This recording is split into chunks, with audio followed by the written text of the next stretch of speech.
আসসালামু আলাইকুম ওয়া রাহমাতুল্লাহি ওয়া বারাকাতুহু।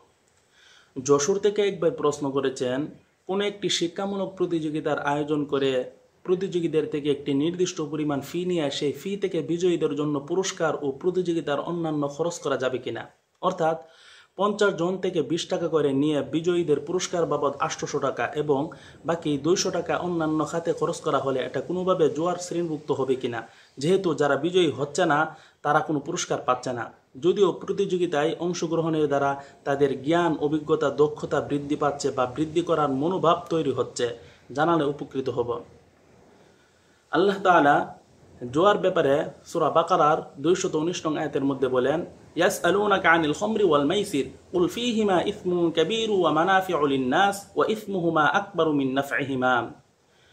এর অর্থ হলো, তারা আপনাকে মদ এবং জুয়া সম্পর্কে জিজ্ঞাসা করে, আপনি বলে দিন কুল ফীহিমা ইসমুন কাবীরুন ওয়া মানাফিউ লিন-নাস, এর মধ্যে বিরাট পাপ রয়েছে এবং মানুষের কিছু উপকার রয়েছে।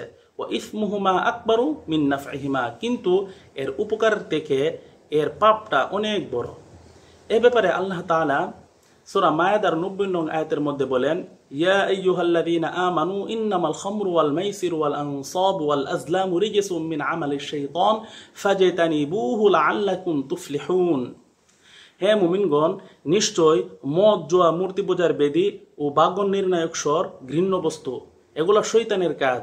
সুতরাং তোমরা এর থেকে বিরত থাকো, যাতে করে তোমরা সফল কাম হতে পারো। শিক্ষামূলক প্রতিযোগিতার আয়োজন করে তাদের থেকে ফি নিয়ে ওই ফি থেকে তাদেরকে পুরস্কার দিলে এটা সম্পূর্ণ জুয়ার অন্তর্ভুক্ত হয়ে যাবে। তাদেরকে পুরস্কার দিতে হলে যারা আয়োজন করেছেন তারা দিবে, অথবা তৃতীয় কোনো পক্ষ তাদেরকে পুরস্কার দিবে। আর ইসলামের মধ্যে জুয়া সম্পূর্ণ হারাম।